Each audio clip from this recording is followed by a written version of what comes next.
Күрттер ақш пен израильға қосылып Иранға шабуыл жасайтын түрі бар. Батыс медиасында тіпті олар Ирак аумағынан басып кірді деген ақпарат тарады. Күрт факторы кімге керек және күрттер деген кім екенін түсіндірейін. Күрттер басып кірді деген ақпараттан кейін Ирактың солтүстігіндегі ирандық күрт оппозициялық партиялары мұны ресми түрде жоққа шығарды. Олардың сөзінше жүздеген жауынгер шекара маңында тұрғанымен нақты шабуыл басталмаған. Бір өкіл тіпті әуеде қауіпсіздік болмаса біз қозғала алмаймыз деген. Яғни олар ақштан әуе қолдауын тіпті ұшуға тыйым салынған аймақ талап етіп отыр. Сөйтсек ақш соғыс басталмай тұрып ақ ирандық күрттерді құпия түрде қаруландырған екен. Бұл туралы бүгін The New York Times жазып отыр. Мақсат Тегеранның назарын бытыратып, ішкі қауіпсіздік дағдарысын күшейту. Бірақ Ақ үй бұл ақпаратты ресми түрде растаған жоқ. Тегеран болса мынадай мәлімдеме жасады. Батыс шекарадан еніп, теракт ұйымдастырмақ болған сепаратистік топтарға қарсы превентив операция жүргіздік. Иранның барлау министрлігі мен Ислам революциясы сақшылар корпусы олардың штабтары мен қару қоймаларына соққы жасалғанын хабарлады. Енді күрттер дегеніміз кім?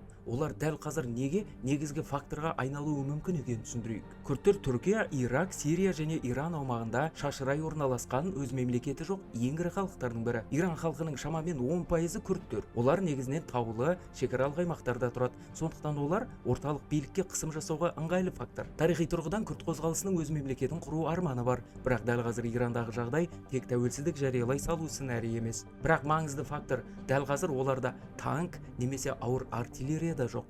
Сондықтан жалғыз өзі Иран билігін бытыраңқылатып жібере алмайтыны да түсінікті.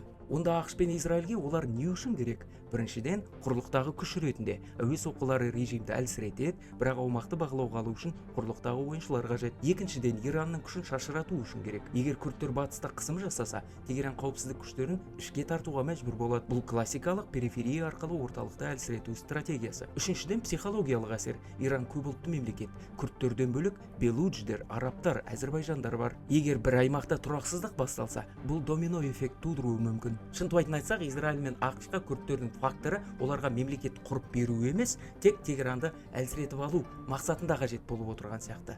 Ал қазіргі уақытта дайындық шекарада бар, ақпараттық соғыс жүріп жатыр, алайда үшінші фронт ашылды деу асығыстық болар еді. Осының бәрін Ақылтай деп аталатын Telegram арнада жазып отырмыз, жазылып алыңыз.